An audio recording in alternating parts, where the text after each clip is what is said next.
नमस्कार मित्रांनो, स्वागत आहे तुमचं विद्या प्रबोधिनी या आपल्या ऑनलाईन प्लॅटफॉर्मवरती. आजच्या या व्हिडिओमध्ये आपण कंबाईन ग्रुप बी आणि ग्रुप सीचे काही previous year question paper analyse करणार आहोत. त्यातील जो इकॉनॉमिक्सचा सेक्शन आहे तो आपण फक्त बघतोय. आपण सगळेच आता तयारीला लागलोय 30 एप्रिलच्या एक्झामसाठी आणि जे काही आपले घटक आहेत मेन पूर्व परीक्षेसाठी असणारे, तर त्या घटकांची तयारी करताना एक गोष्ट आपण विचारात घेतली पाहिजे, की कशातून मार्क्स मिळतायत किंवा रिव्हिजन जे आपण करणार आहे, तर त्या रिव्हिजनमध्ये खास करून कुठून मार्क्स मिळतील, असे सेक्शन्स जर आपण थोडेसे जास्त चांगले प्रिपेअर केले, तर मार्क्समध्ये जे काही आपण इजाफा आहे, तो आपला होऊ शकतोय. त्यामुळं आजच्या या व्हिडिओमध्ये आपण खास करून फक्त इकॉनॉमिक्स ही सीरीज आपण घेऊन त्याच्यामध्ये आपण प्रत्येक विषयाचं हे एनालिसिस करू. त्यातल्या त्यात ज्या विषयांच्या मध्ये स्कोर होऊ शकतोय फार जास्त, अशा विषयांचं तर आपण नक्कीच करू, की कुठले-कुठले सेक्शन्स आहेत, की ज्याच्यावरती पाठीमागच्या 2-3 वर्षांच्या मध्ये क्वेशन्स जास्त आले. जेणेकरून आपण तेवढेच सेक्शन मी फक्त तेवढेच करायचं म्हणत नाहीये, पण रिवाईज करताना आपण तेवढे सेक्शन थोडेसे चांगले रिवाईज करू शकतोय. चला तर व्हिडिओला सुरुवात करूया. आजच्या व्हिडिओमध्ये आपण इकॉनॉमिक्स विषयी डिस्कशन करू. ठीक आहे. आता इथं क्वेश्चन जे आहेत ते साधारणतः 2019 पासून 2022 पर्यंतच्या परीक्षांचे आपण क्वेश्चन्स घेतलेत पूर्व परीक्षेचे आणि ग्रुप बी आणि ग्रुप सी असे दोन्ही प्रकारचे क्वेश्चन्स आपण त्यामध्ये बघतोय. पाठीमागचं रिझन की आता आपल्या नवीन पॅटर्ननुसार बघतोय आपण की ग्रुप बी आणि ग्रुप सी ची एकत्रच एक्झाम होते. त्यामुळे तुम्हाला थोडासा डिफिकल्टी लेव्हलमध्ये हा फरक कळून जाईल, की काय प्रकारचे क्वेश्चन्स ग्रुप बीला असतात आणि काय प्रकारचे क्वेश्चन ग्रुप ग्रुप सीला असतात. मे बी नवीन पॅटर्ननुसार थोडासा याचा एक मधला मार्ग काढला जाईल, मध्यम मार्ग काढला जाईल आणि क्वेश्चनची डिफिकल्टी लेव्हल जी आहे, ती त्यानुसार ॲडजस्ट केली जाईल. व्हिडिओचा उद्देश क्वेश्चन सॉल्व्ह करणं हा नाहीये. आपण यासाठी खास करून एक वेगळी रिव्हिजन सीरीज चालू करू, ज्यामध्ये आपण हे क्वेशन्स सॉल्व्ह देखील करून बघू. पण सध्या या व्हिडिओचा जो हेतू आहे आपला, तो क्वेशन्स कुठल्या सेक्शनमधनं येतात, कुठल्या किंवा उपघटकांच्या वरती क्वेशन्स येत आहेत, जेणेकरून रिवाईज करताना आपण ते उपघटक जे आहेत, ते फार चांगल्या प्रकारे रिवाईज करत बसू आपण. कारण का ऐन वेळेला किंवा कसं करतो आपण बऱ्याच वेळा प्रिपरेशन करताना, जी पुस्तकं समोर आहेत, ती पुस्तकं सरसकट वाचायला चालू करतो आणि त्यामध्ये नेमकं एक्झामला काय विचारलं जाणार आहे, याची आयडिया येत नाही आणि मग तेच तर थोडंसं लेंदी होत जातं. विनाकारणच्या काही गोष्टी आपण त्यामध्ये वाचत बसतो. ठीक आहे. क्वेशन बघा, पहिला जो क्वेशन आहे, आता सिक्वेन्स जो आहे, तो सिक्वेन्स त्या वेळच्या क्वेशन पेपरनुसार सिक्वेन्स आहे. त्यामुळे इथं तो सिक्वेन्स तुम्ही बघत बसू नका. जोड्या लावाचा क्वेशन आहे. ज्यामध्ये एका बाजूला व्यवसाय घेतलेत आणि दुसऱ्या बाजूला त्या व्यवसायांचा प्रकार घेतलाय. आणि मग इकडं वकील, वाहतूक, पिठाची गिरण आणि शिकार असे इकडे एका बाजूला तुमचे व्यवसाय घेतलेत आणि त्यांचे प्रकार घेतलेत. आता प्रश्न असा पडतो, की हा नेमका क्वेशन जो आहे, तो कुठल्या घटकामध्ये विचारला जाऊ शकतो. आता थोडंसं तुम्ही जर नॅशनल इन्कम हा टॉपिक बघितला असेल आणि नॅशनल इन्कम टॉपिकमध्ये तुम्ही बघताय, की आपण इकॉनॉमिक्सचं काय करतो, की जे अ, वेगळे-वेगळे जर म्हणू आपण, की अ, अ, इकॉनॉमीचे प्राथमिक क्षेत्र, द्वितीय क्षेत्र, तृतीय क्षेत्र असं जे काही क्षेत्रीय विभाजन बघतो आपण. तर त्या क्षेत्रीय विभाजनामध्ये तुम्हाला ह्या प्रकारच्या गोष्टी ज्या आहेत त्या बघायला मिळतील आणि तुम्ही इथं बघाल, की इथं पण बऱ्यापैकी तेच आहे. प्राथमिक स्वरूपाचा व्यवसाय, द्वितीय स्वरूपाचा व्यवसाय, तृतीय स्वरूपाचा व्यवसाय आणि चतुर्थ स्वरूपाचा व्यवसाय. म्हणजे बघा, मला याचं उत्तर माहीत नाही किंवा तुम्हाला पण मे बी माहीत नसेल, तर आपण एक अंदाज लावू शकतोय. या सगळ्यांच्यामध्ये आपण जर बघायला गेलो, तर वकिली हा पेशा असा आहे, की जो एकदम थोडासा वरच्या लेव्हलला किंवा सर्व्हिस सेक्टरमध्ये फार फार जास्त काउंट तुमचा होऊन जाईल.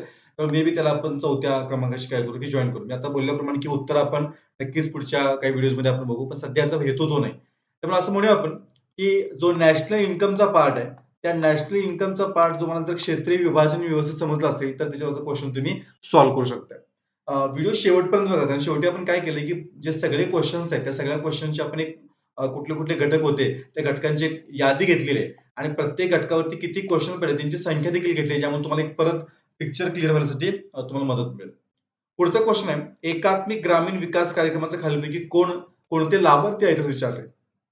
क्वेशन जो आहे, तो एकात्मिक ग्रामीण विकास या कार्यक्रमावरती क्वेशन आहे आणि ऑब्व्हियस आहे, की हा जो कार्यक्रम आहे, हा गव्हर्नमेंटच्या फ्लॅगशिप प्रोग्रामपैकी किंवा गव्हर्नमेंट स्कीमपैकी एक पार्ट आहे. आता लक्षात घ्या, गव्हर्नमेंट स्कीम्स आपण म्हणतो त्या 2 प्रकारच्या असतात. काही आहेत ज्या फ्लॅगशिप स्कीम असतात. फ्लॅगशिप म्हणजे की ज्या अगदी स्वातंत्र्यापासून काही योजना सुरू आहेत आणि काही असतात ज्या की थोड्याशा सीझनल म्हणू आपण, की बाई आत्ताच सुरू झालेत किंवा काही ठराविक स्पेसिफिक फंक्शनसाठी किंवा स्पेसिफिक एखाद्या उद्देशासाठी आपण त्या चालू करतो. त्यामुळे त्यामध्ये आपण थोडंसं बघितलं पाहिजे, की कुठल्या प्रकारच्या स्कीमवरती क्वेशन्स विचारले जातायत. तेही खास करून इकॉनॉमिक्सला. करंट अफेअर्सला मे बी त्या टाइपचे तुमचे सीझनल स्कीम विचारतील. पण इकॉनॉमिक्सला आपण बघतोय बऱ्यापैकी ज्या स्कीम्स असतात, त्या फ्लॅगशिप स्कीम असतात. सो हा क्वेशन जो आहे, तो एकात्मिक ग्रामीण विकासावरती क्वेशन आहे. तो आपण गव्हर्नमेंट स्कीम कॅटेगरीमध्ये आपण घेतोय.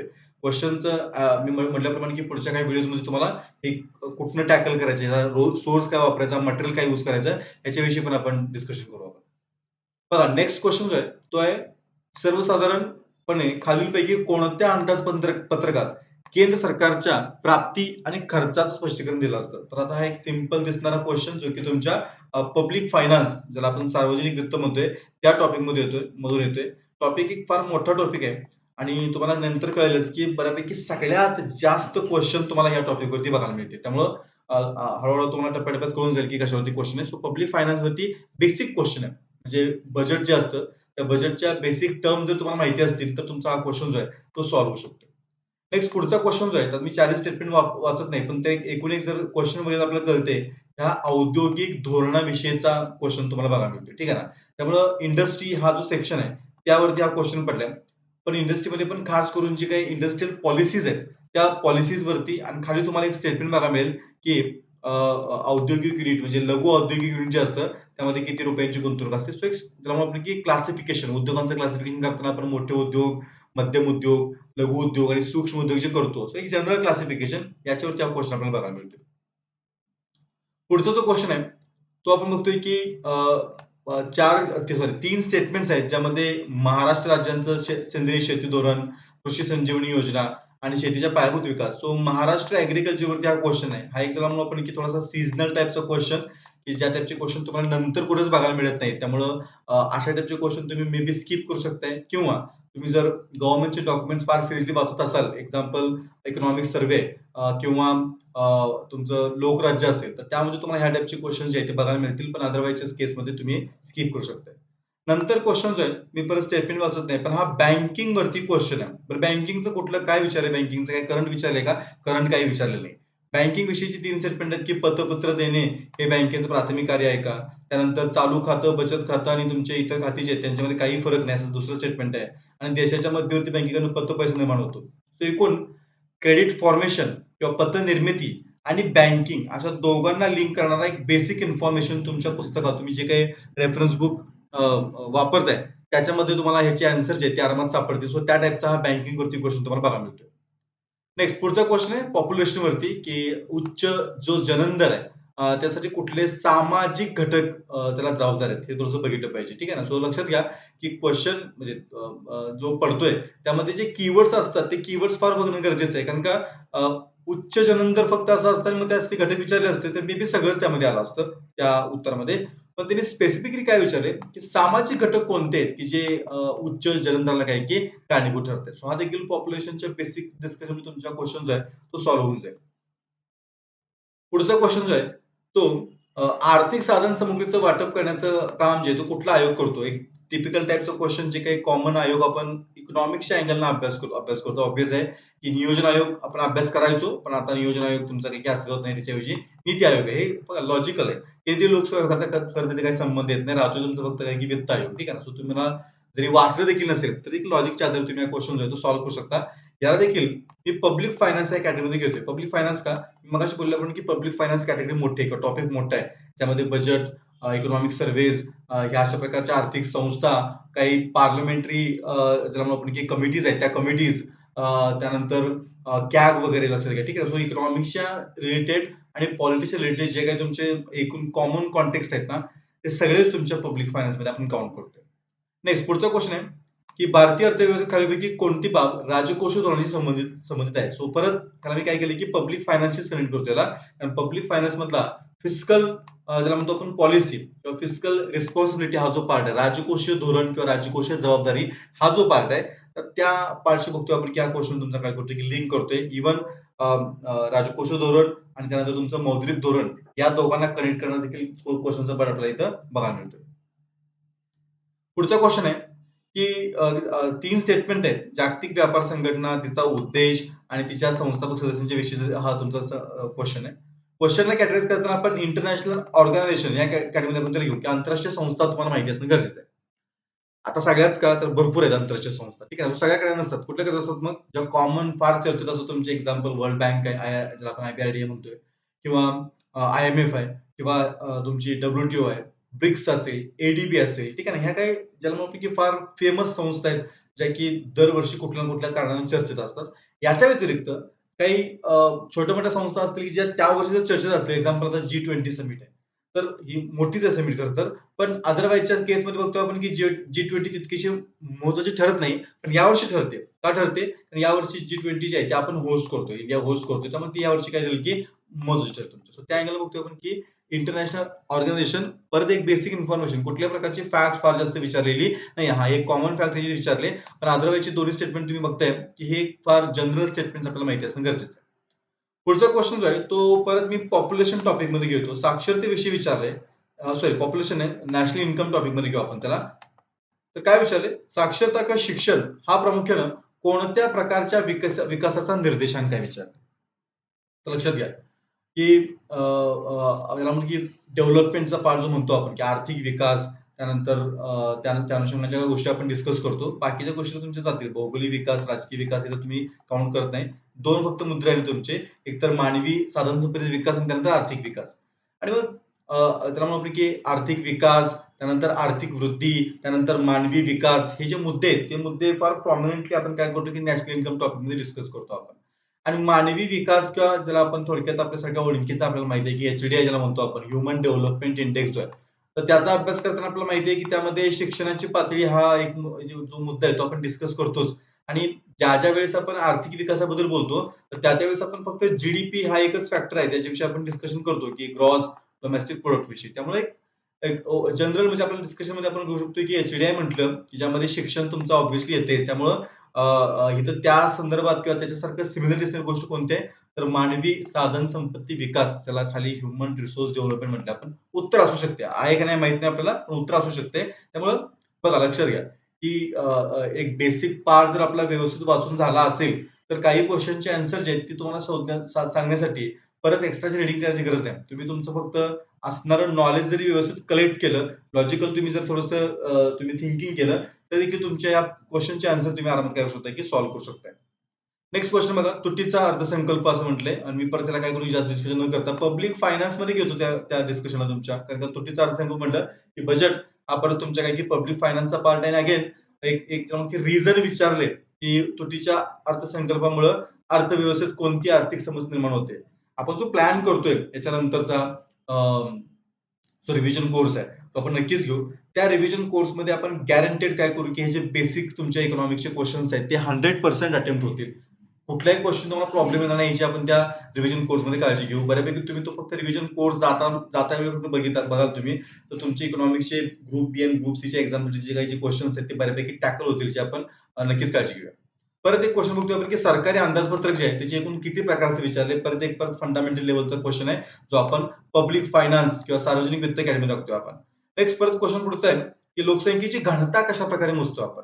सो पॉप्युलेशनवरती क्वेश्चन पडलाय. आता तुम्ही जर ऑब्झर्व्ह केला असेल, तर मागापासून जे आपण क्वेश्चन बघतोय, ज्यामध्ये पब्लिक फायनान्स नंतर दुसऱ्या क्रमांकाला जर कोण असेल, तर ते आहे लोकसंख्या. सो लोकसंख्येवरती पण बघतोय आपण, की बऱ्यापैकी क्वेश्चन्स तुमचे आहेत आणि जे की थोडेसे ईझी म्हणू आपण तुमचे, की कॅटेगरीमध्ये तुमचे येतील, जे तुम्ही आरामात काय करू शकता, की टॅकल करू शकता. विचारले काय कुठली आकडेवारी तुम्हाला विचारलेली नाहीये. घनता पण तुम्हाला कोणाची विचारली नाही. घनता काढतो कशी आपण हे विचारलंय. रिसेंटच्या टाईममध्ये तुम्ही जर पॉप्युलेशनवरची क्वेश्चन बघितले असतील, तर आकडे कमी विचारतात आणि त्यांच्या डेफिनेशन फार जास्त विचारतात. म्हणजे मागच्या वेळेला तुम्ही बघितलं असेल, की जो बालमृत्यू आहे त्याची व्याख्या विचारली होती किंवा ज्या पॉप्युलेशन पॉलिसीज आहेत त्याच्यावरती क्वेश्चन तुमचे जास्त आहेत. सो तो थोडासा अँगल जो आहे, तो अँगल आपण प्रॉपर बघून ठेवणं गरजेचं आहे. नेक्स्ट पुढचा क्वेश्चन आहे, की भारताच्या संदर्भात क्रूड ऑइल नंतर अजून एक खालीलपैकी कोणता महत्त्वाचा काय, की आयात घटक आहे. आता हे आर्थिक पाहणी 2016 नुसार त्यांनी क्वेश्चन विचारलाय. पण बऱ्यापैकी तुम्ही समजून घ्या. तुम्ही जर अभ्यास केला असेल इंटरनॅशनल ट्रेडचा, फार मोठं नाही ते टॉपिक. ठीक आहे ना. त्या टॉपिकमध्ये काय करायचं फक्त आपल्याला, की भारताची आयात रचना, त्यानंतर भारताची निर्यात रचना. रचना म्हणजे काय, की कुठल्या वस्तू आहेत, की ज्या आपण सगळ्यात जास्त काय करतो, की आयात करतोय त्यांची क्रमवारी आणि कुठल्या वस्तू आहेत, की ज्या आपण काय करतो, की निर्यात करतोय आणि त्यांची क्रमवारी. त्यानंतर आयात दिशा आणि निर्यात दिशा म्हणजे काय? कुणाकडून आपण सगळ्यात जास्त वस्तू आयात करतोय आणि कुणाला आपण सगळ्यात जास्त वस्तू काय करतोय, की निर्यात करतोय.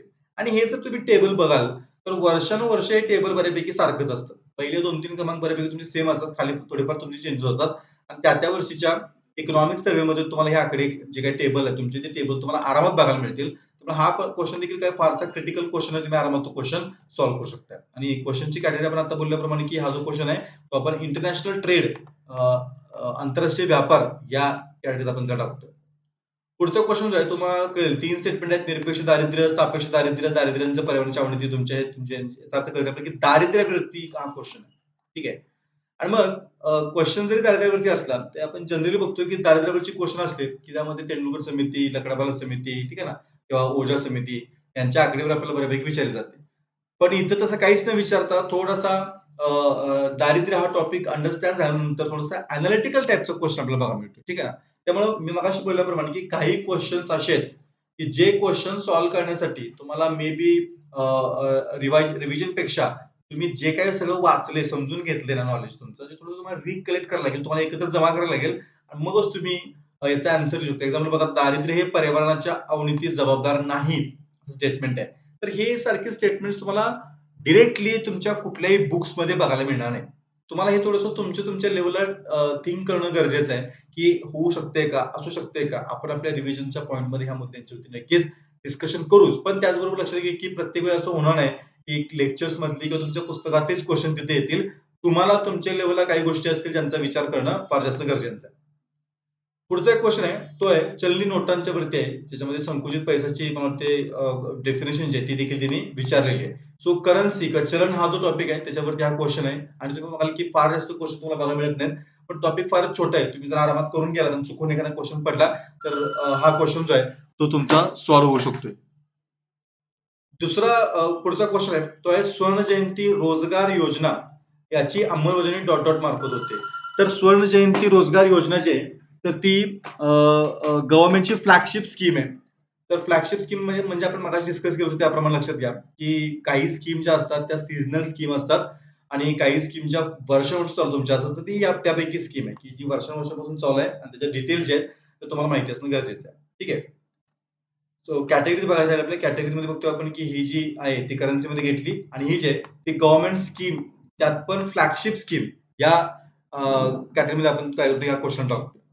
पुढचा क्वेश्चन आहे की आधुनिक तंत्रज्ञानाचा वापर केल्यानं कोणत्या प्रकारची बेरोजगारी उद्भवते? हा अनएम्प्लॉयमेंट वरती क्वेश्चन आहे आणि अनएम्प्लॉयमेंटची एक बेसिक इन्फॉर्मेशन तुम्हाला विचारले. अनएम्प्लॉयमेंटचे काही टाइप आहेत. चक्रीय बेरोजगारी, तांत्रिक बेरोजगारी, हंगामी बेरोजगारी, प्रचंड बेरोजगारी. तर त्यांनी प्रश्न विचारला की तंत्रज्ञानाचा वापर केल्यामुळे कुठल्या प्रकारची बेरोजगारी येऊ शकते? काही टेक्निकल सॉरी तुम्ही नावात जरी बघितलं तुमचा हा क्वेश्चन सॉल्व्ह होऊ शकतो. पुढचा क्वेश्चन आहे की विकास वित्तीय संस्था स्थापन करण्यात आलेल्या कारण विचारलं. विकास वित्तीय संस्था कुठला पार्ट आहे? हा भांडवली त्याला म्हणू आपण की व्यवस्था जी आहे आपल्या देशाची त्याचा पार्ट आहे. कॅपिटल मार्केटचा हा पार्ट आहे.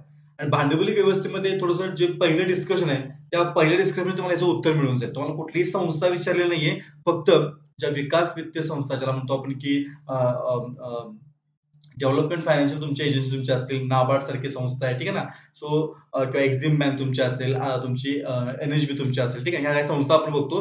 यांचा उद्देश काय होतो विचारला. त्यामुळे बऱ्यापैकी बघतोय आपण की हा एक सॉर्टेड क्वेश्चन, एक कॉमन डिस्कशन जर तुमचं क्लिअर असेल, तर देखील तुम्ही याचा आन्सर सॉल्व्ह शकताय. भांडवली वित्तीय व्यवसाय ज्याला म्हणतो आपण त्याच्यावरती हा क्वेश्चन तुम्हाला बघायला मिळतोय. अगेन त्याच टॉपिकला धरून पुढचा क्वेश्चन बघा नाबार्ड. आता आपण नाबार्डचा उल्लेख केला होता आणि नाबार्डची काही 4 स्टेटमेंट्स आहेत आणि त्या 4 पैकी आपल्याला काही काही बरोबर स्टेटमेंट शोधायचे. त्यामुळे नाबार्ड काय काम करतं?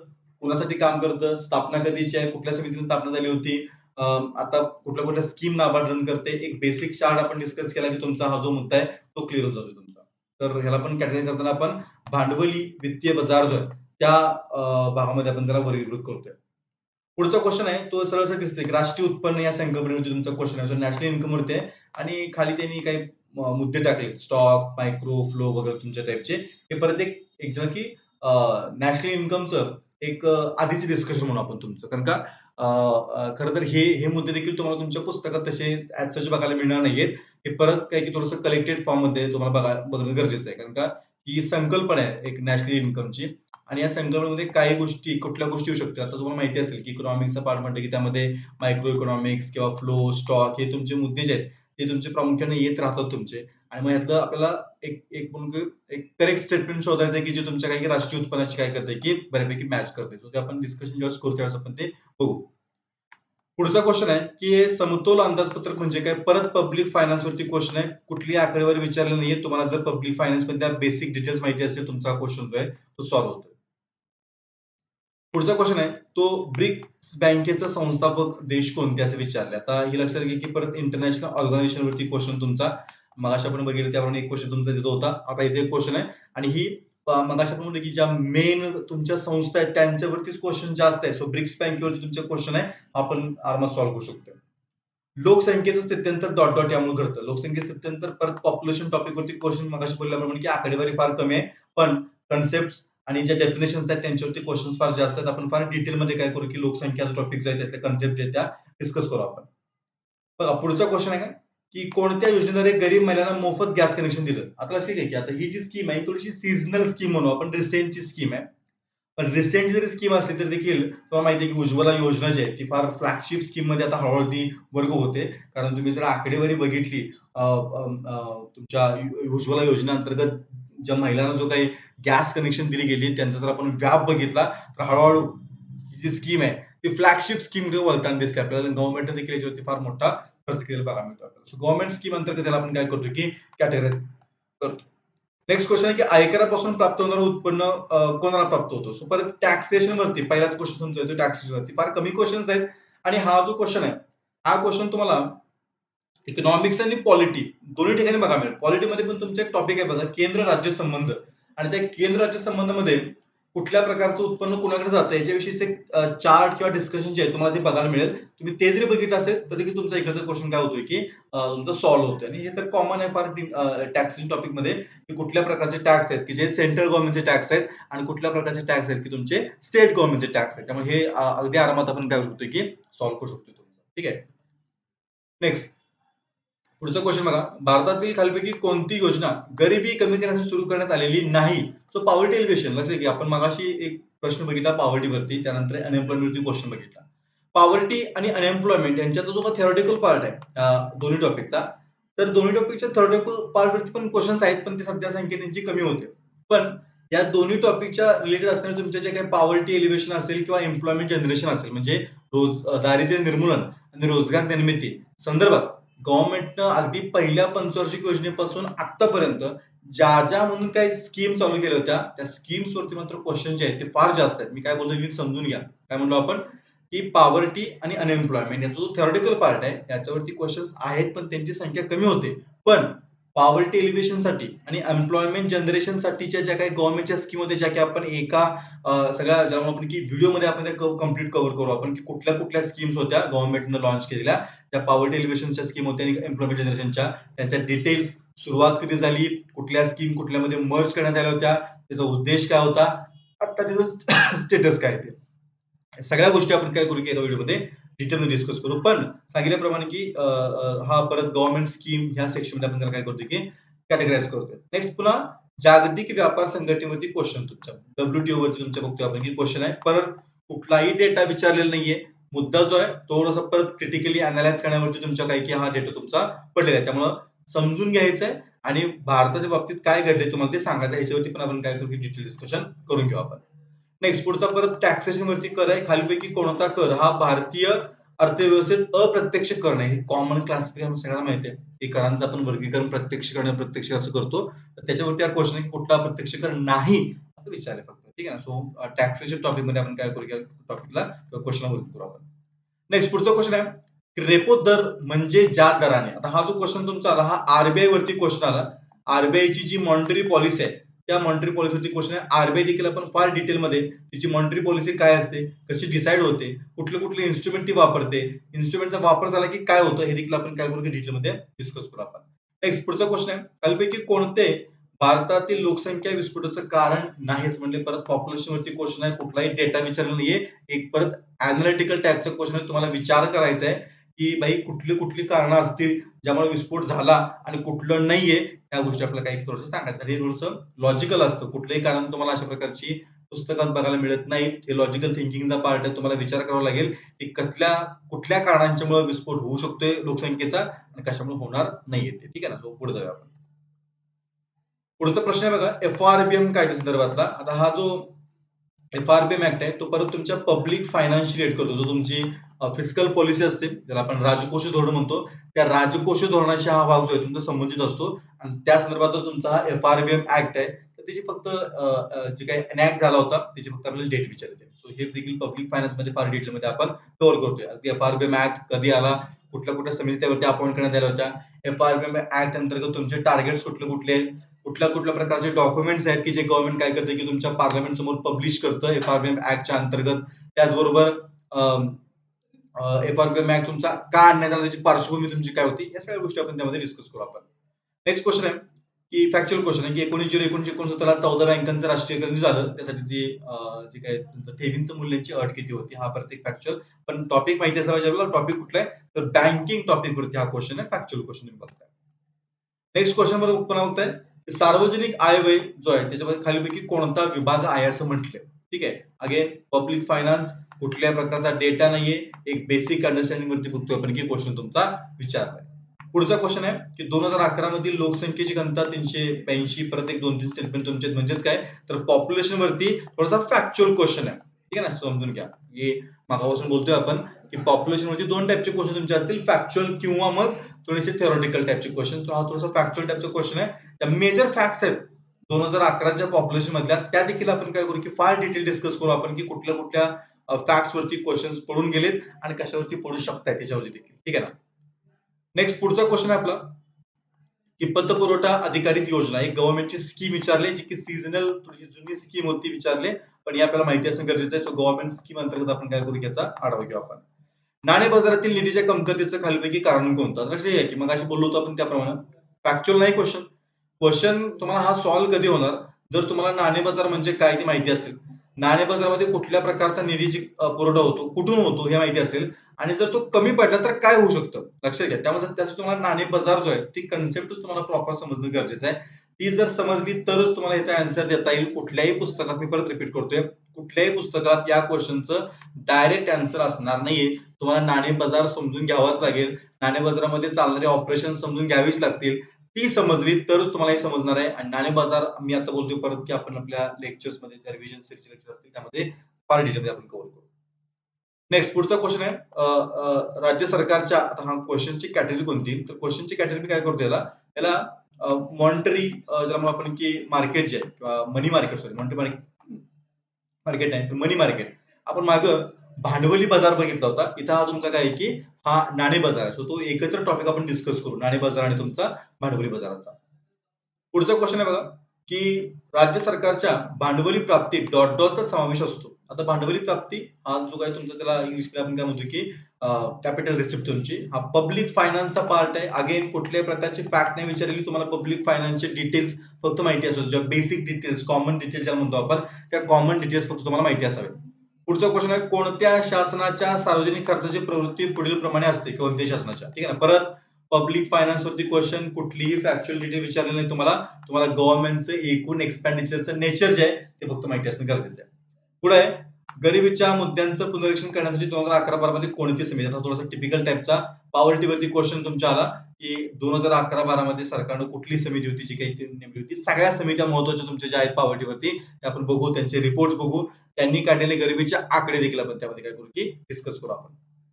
पुढचं आहे की भारतात मौद्रिक धोरण कोणत्या वित्तीय संस्थेमार्फत राबवलं जातं. परत तुमचा प्रश्न जो आहे तो आरबीआय टॉपिक वरती होतो, कारण का आरबीआय तुमची काय करते की मॉनिटरी पॉलिसी आहे ती डिक्लेअर करण्याचं काम करते. मॉनिटरी पॉलिसी काय असते, तिचा वापर कसा होतो, कोण डिक्लेअर करतं, याच्याविषयी आपण डिस्कशन करू नक्कीच. राष्ट्रीय तेलबिया विकास प्रकल्प डॉट डॉट या वर्षी सुरू झाला. एक रॅन्डम क्वेश्चन कुठेही तुमचे होतो, ऍग्रीकल्चर वरती क्वेश्चन आहे, रॅन्डम क्वेश्चन आहे आणि जुना पण क्वेश्चन आहे. त्यामुळे फार जास्त याची काळजी करायची गरज नाहीये. अशा प्रकारचे क्वेश्चन येत राहतात. बघा लक्षात घ्या की सगळेचे सगळे क्वेश्चन तुम्हाला सॉल्व्ह होणारच नाहीत. काही क्वेश्चन असे असतील की जे क्वेश्चन करतो तुम्हाला सॉल्व्ह होऊ नयेत म्हणून टाकलेले असतात. त्यांना आयडेंटिफाय करणं, त्यांना सोडणं हा सगळ्यात बेस्ट उपाय आहे. पण तरी देखील हा एक फॅक्च्युअल, जनरल फॅक्च्युअलचा पार्ट आहे. त्यामुळे मे बी वाचणार तुमच्या हा येऊ शकतोय. पुढचा क्वेश्चन आहे परत तुम्हाला दिसेल की नावामध्ये रिझर्व्ह बँक दिसतोय, म्हणजे हा परत क्वेश्चन जो आहे तो आरबीआय वरती आहे आणि आरबीआयच्या परत काही बेसिक ज्यामुळे आपण की कामांचं फंक्शनिंगचं तुमचं जे काही पार्ट आहे त्याच्यावरती काही क्वेश्चन्स आहेत आणि काही फॅक्च्युअल डिटेल्स पण त्यांनी विचारले. सो दोन्हीचं कॉम्बिनेशन आहे. हा परत तुमच्या आरबीआय टॉपिक मध्ये तुम्हाला ह्या गोष्टी बघायला मिळतील. हरित क्रांतीवरती क्वेश्चन आहे, म्हणजेच परत ऍग्रीकल्चर वरती क्वेश्चन आला, पण याला ऍग्रीकल्चर मध्ये पण घेऊ शकताय किंवा याला 5 इयर प्लॅन मध्ये पण तुम्ही घेऊ शकताय. दोन्ही दोन्ही अँगल तुम्ही या क्वेश्चन बघू शकताय. आणि मग विचार फक्त की कशामध्ये सगळ्यात जास्त उत्पादन वाढ तुमची झाली. सो ऍग्रीकल्चर मध्ये आपल्याला माहिती आहे की हरित क्रांतीमध्ये तांदूळ आणि गहू हे दोन पिकं फार महत्वाची होती. फक्त वाढ कुठल्या अन्नधान्य पिकामध्ये सगळ्यात जास्त आपल्याला ती शोधून सांगायची तुमची. सो ऍग्री मध्ये आपण काय करू, याला कॅटेगराईज करू आपण. नेक्स्ट पुढचा क्वेश्चन जो आहे तो राष्ट्रीय ग्रामीण रोजगार हमी कायदा नरेगा स्कीम गव्हर्नमेंटची फ्लॅगशिप स्कीम विषयी बघतोय आपण की हा क्वेश्चन आहे. आता आपण बोलल्याप्रमाणे की फ्लॅगशिप स्कीम आपण फार डिटेलमध्ये काय करू की डिस्कस करू आपण. नेक्स्ट क्वेश्चन आहे खालीलपैकी कोणती केंद्र सरकारची थकीत देयता नाही म्हटले. तो परत थकीत देयता गव्हर्नमेंटची देणी ज्याला म्हणतो आपण डेप्ट वगैरे तुमचा हा जो पार्ट आहे तो पब्लिक फायनान्सचा पार्ट आहे. अगेन कुठल्याही प्रकारची फॅक्ट तुम्हाला विचारलेली नाहीये. बेसिक फंडामेंटल तुमच्या गोष्टी असतील पब्लिक फायनान्सच्या तेवढेच तुम्हाला विचारले. पुढचा क्वेश्चन आहे 14व्या वित्त आयोगाने राजकोष जबाबदारी अंदाजपत्रक व्यवस्थापन FRPM ऍक्ट विषयी खालीलपर्यंत सुचवला होता. परत क्वेश्चन जो आहे तो फिस्कल पॉलिसीवरती क्वेश्चन आहे आणि फिस्कल पॉलिसी हा परत तुमचा काय की पब्लिक फायनान्सचा पार्ट आहे. अगर तुम्ही जर तेवढं व्यवस्थित वाचला असेल तर तुमचा हा पार्ट देखील कव्हर होतोय. पुढचा क्वेश्चन आहे की भारत हा जगातील सर्वात मोठा डॉटर उत्पादक देश आहे. खाली कंपॅरिझन ताग, लोखंड, लोह, सिमेंट आणि साखर हे त्या वेळच्या इकॉनॉमिक सर्व्हे मध्ये या गोष्टी येत राहतात की कशाच्या उत्पादनामध्ये आपण काय की एक नंबरला वगैरे तुमच्या पण बऱ्यापैकी हा कॉमन ज्याला म्हणून की इंडस्ट्रीवरती क्वेश्चन तुमच्या आपण ट्रॅक करू शकतो तुमचा ठीक आहे ना. ताग थोडंसं ऍग्रिकल्चर आहे पण तागाचं जे काही उत्पादन तुमचं फायनल जे येईल त्यातनं बघतो आपण की मोठ्या स्केलवरती इंडस्ट्रीवरती तुम्हाला डेव्हलपमेंट बघायला मिळते. आता क्वेश्चन जो आहे तो बघा कंपॅरिझन वरती क्वेश्चन आहे 1950-51 ते 2013-14 या काळात स्थूल राष्ट्रीय उत्पादनातील द्वितीय क्षेत्राचा हिस्सा टक्क्याने वाढला. सो सेकंडरी सेक्टर आपण मगाशी बोलताना बोलत होतो पहिल्या क्वेश्चनच्या वेळेस primary sector, secondary sector, tertiary sector तर त्यांनी काय विचारले कंपॅरिझन विचारले. 1950-51 ते 2013-14 आपण ते कंपॅरिझन पण बघू आपण की 50-51 ते 2013-14 मध्ये कशा प्रकारे प्रायमरी, सेकंडरी, टर्शरी सेक्टरचा हिस्सा तुमचा कमी जास्त होत गेला. ते फार कॉमन फार टिपिकल टाइपचा क्वेश्चन आहे तुम्हाला तुम्ही तो आरामात सॉल्व्ह करू शकता. नेक्स्ट क्वेश्चन जो आहे तो तेंडुलकर समितीवरती क्वेश्चन आहे. मी आता बोलल्याप्रमाणे की पॉवर्टीवरती क्वेश्चन तुमचा आलाय आणि आपण ज्या सगळ्या कमिटी आपण डिस्कस करू त्यामध्ये हा जो मुद्दा तो देखील आपण प्रॉपरली डिस्कस करू आपण. नेक्स्ट पुढचं बघतोय आपण की लोकसंख्या धोरणावरती क्वेश्चन आहे त्यामध्ये ताबडतोब किंवा तातडीचे उद्दिष्ट त्यांनी विचारले. सो 2000 ची तुमची जी काही पॉलिसी होती कशाची तर राष्ट्रीय लोकसंख्या धोरणाची तुमच्या त्याच्यावरती क्वेश्चन आहे. परत लक्षात घ्या की हा क्वेश्चन देखील फार कॉमन क्वेश्चन किंवा कॉमन फॅक्ट आहे तुमची आणि ह्याच्यापेक्षा पण अजून काही डिटेल फॅक्ट्स आहेत त्या देखील आपण कारण का हे आता विचारून झालंय त्यामुळे याच्यावरती पुन्हा गोष्टी येईल की नाही माहित नाही आणि याच्या व्यतिरिक्त देखील बघतो आपण की 2000च्या पॉप्युलेशन पॉलिसीमध्ये अजून काही काही डिटेल मायनर गोष्टी आहेत त्या देखील आपण काय करू की या रिव्हिजन व्हिडिओमध्ये आपण नक्की डिस्कस करू आपण.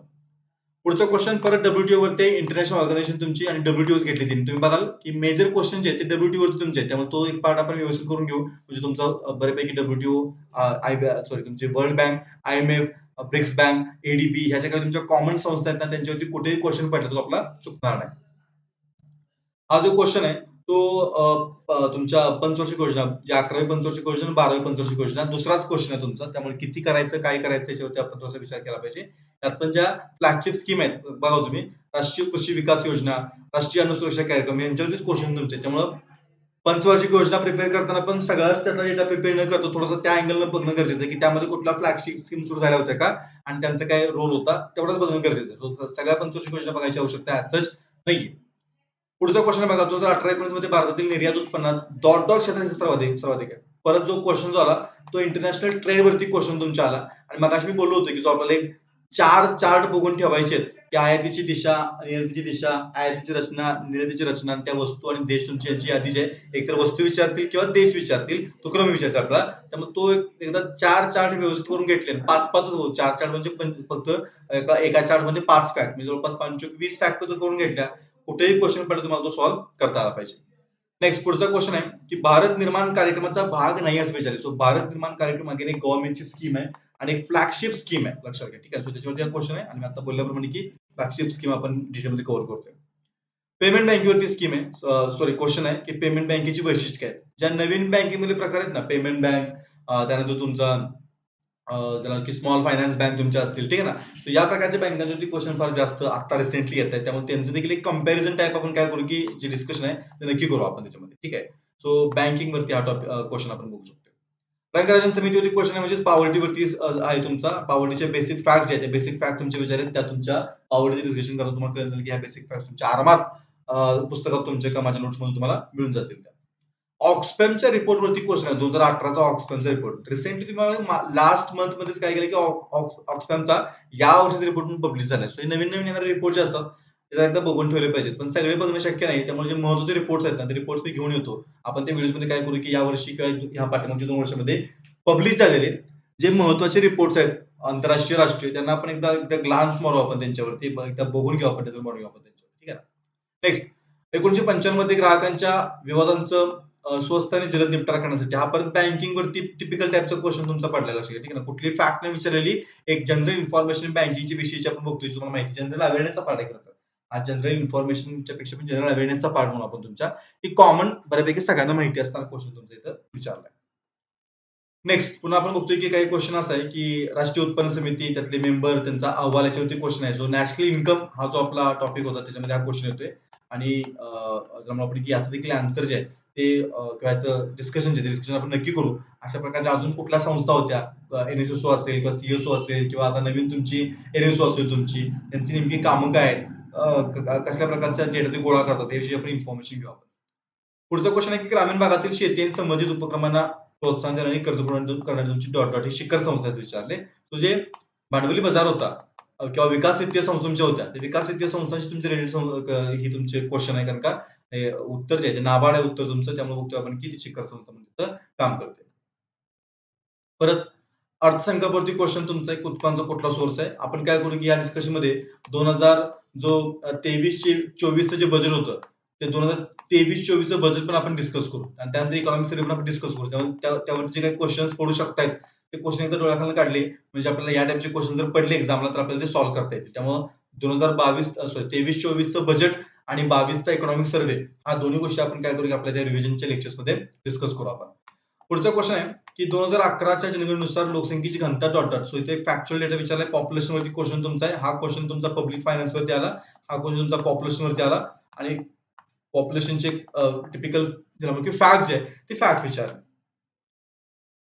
हा जो क्वेश्चन आहे, तो शहरीकरणासंदर्भातला तुमचा क्वेश्चन आहे आणि परत हा क्वेश्चन मी मगाशी बोललो आपण मगाशी बोललो होतो, की काही क्वेशन्स असे आहेत, की जे क्वेश्चनचे ॲन्सर्स तुम्हाला पुस्तकात मिळणार नाहीत. त्यासाठी तुम्हाला थोडंसं तुमचं लॉजिक जे आहे, लॉजिकल सेन्स आहे, तो वापरावा लागेल. अदरवाईज तुम्हाला याचा ॲन्सर जे आहे, ते कुठल्याही पुस्तकात डायरेक्टली ॲज बघायला मिळणार नाही. नेक्स्ट परत पुढचा क्वेश्चन जो आहे, तो बँकिंगवरती क्वेश्चन आहे, की बँकांना नफा मिळवून देणारा तुमचं कुठल्या प्रकारचा काही भाग जो आहे, तो तुम्हाला माहिती असणं गरजेचं आहे. सो हे थोडंसं करंट रिलेटेड बँकिंगचा पार्ट तुमचा काही इथं विचारला गेलाय.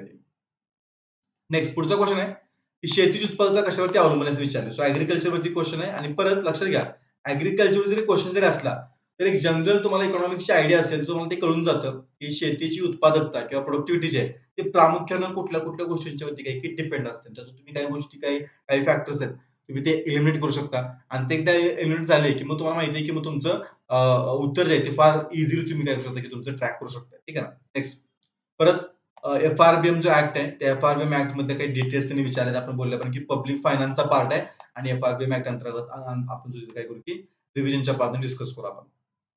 पुढचा क्वेशन आहे, की भारतातील विशेष आर्थिक क्षेत्रांचे खालीलपैकी कोणते महत्त्वाचे उद्दिष्ट नाही? हा परत इंटरनॅशनल ट्रेडशी रिलेटेड तुमचा क्वेशन तुमचा येऊन जाईल आंतरराष्ट्रीय व्यापारातला. त्यातली जी काही आंतरराष्ट्रीय भांडवल चळवळ आहे, त्याच्या अंतर्गत आपण सेज वगैरे स्थापन करतो. त्यातला हा क्वेशन आहे. तो एक टिपिकल कोपऱ्यातला क्वेशन त्यांनी विचारलाय. पण सेज हा जो पार्ट आहे, याच्याविषयी आपण थोडंसं समजून घेऊ त्या डिस्कशनमध्ये आपण, की सेज काय असतात? त्यानंतर अ, अ, तुमचे ई-सी-सी तुमचे काय असतात? हे एकदा बघून घेतले आपण, की आपल्याला त्यांचं एक बेसिक आयडिया येऊन जाईल, की काय असतात ते, कसे स्थापन होतात, नियम कुठले असतात तुमचे, कोण परमिशन देतं, काम काय त्यांचं, उद्दिष्ट काय तुमचं, हे आपण कॉमन गोष्टी डिस्कस करू आपण.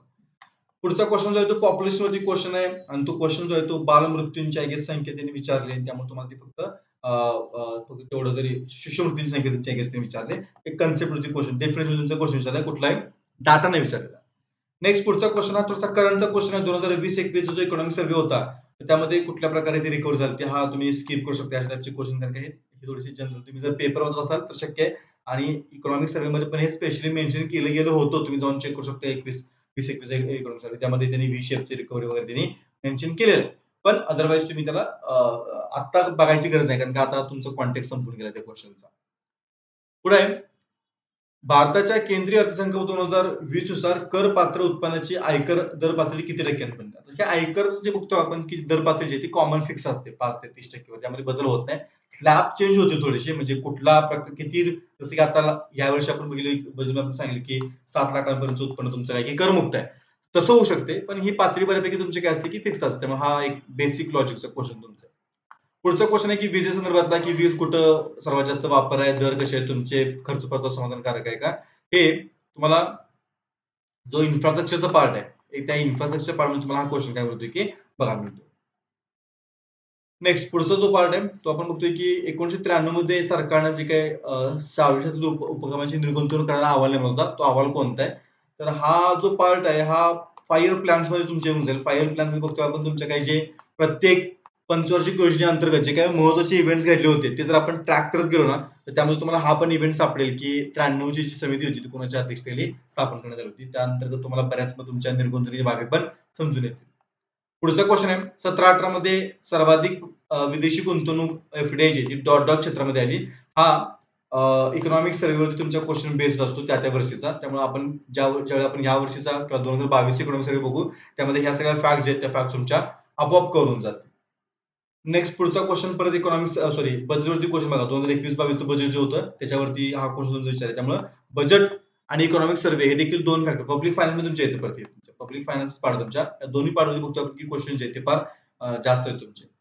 त्यानंतर इथं इंडस्ट्रीवरती क्वेश्चन आहे की द्वितीय क्रमांकाचा कृषी प्रधान उद्योग, सर्वात जुना संघटित उद्योग, औद्योगिकरणाचा कारणीभूत उद्योग तुमचा, नवीन तंत्रज्ञानाचा वापर तुमचा. आता हे लक्षात घ्या उद्योगाचा जरी क्वेश्चन जरी असला तर हे कॉमन लॉजिकचा क्वेश्चन आहे. म्हणजे आता समजा की नवीन तंत्रज्ञानाचा वापर. इकडे जर आलो आपण तर कुठला उद्योग आहे की जो सगळ्यात काय करतो की नवीन तंत्रज्ञानाचा वापरतोय, तो सगळ्यात जास्त करेल तुमचा. ठीक आहे ना? तर हे फार की कॉमन आहे. आता वाहन उद्योग बघतो आपण की जिथं सगळ्यात जास्त लिमिटेड यूज होतो. त्यामुळे ते बऱ्यापैकी तुम्ही सॉल्व्ह करू शकता. तुम्हाला त्यासाठी वेगळं काही प्रिपरेशन करायची गरज नाहीये. कॅगवरती क्वेश्चन आहे. परत हा तुमच्या पब्लिक फायनान्सचा पार्ट आहे. पब्लिक फायनान्स टॉपिक बघताना किंवा त्याची रिव्हिजन करताना आपण कॅग विषयीची पण डिटेल इन्फॉर्मेशन घेणार. राजकोष तुटीवरती क्वेश्चन आहे. परत पब्लिक फायनान्सचा पार्ट आहे. त्यावर आणि बेसिक क्वेश्चन तुमचा की ज्याला म्हणतो आपण की कुठल्या प्रकारची फॅक्ट नाही विचारलेली, पण तुम्हाला एक एक एक ज्याला म्हणू की पब्लिक फायनान्स टॉपिक मधलं किंवा बजेटमध्ये जे बेसिक टर्म्स आहेत, ज्या माहिती असणं आवश्यक आहे, त्याच्यावरती हा क्वेश्चन बघा टॅक्सेशन वरती बघतो आपण की केंद्रीय उत्पादन शुल्काच्या वाटणीविषयी प्रश्न आहे. खरं टॅक्सेशन प्लस जो फायनान्स कमिशन आहे त्या फायनान्स टॅक्सेशन पेक्षा आपण याला काय करू याला फायनान्स कमिशन त्या फायनान्स कमिशनचे जे काही निकष असतात तर त्याच्याविषयी क्वेश्चन आहे. पण खरं तर क्वेश्चन रिसेंटली पडला होता आणि ते निकष विचार तुमची 7व्या वित्त आयोगाचे विचार त्यामुळे थोडं ते मिसमॅच होते. आपण फार फार तर काय करू सध्या 15वा चालू आहे. तर 15व्याची किंवा 14व्याची आपण निकष बघून ठेवू आपण. 7व्याचे वगैरे निकष बघून थोडंसं डिफिकल्ट होऊन जातं. नेक्स्ट पुढचा क्वेश्चन आहे तो ठेव विमा पत महामंडळ, ठेव विम्याचा हप्ता, त्यानंतर ठेव विमा हप्ता हा तुमचा परत काय की जे भांडवली बाजार जो आहे, त्या भांडवली बाजारावरती बघतो आपण की क्वेश्चन आहे. भांडवली बाजारामध्ये तुम्हाला या प्रकारच्या संस्था बघायला मिळतील. विमा संस्था असतील तुमच्या किंवा ठेव विमा देणाऱ्या तुमच्या संस्था तुमच्या असतील. ठीक आहे ना?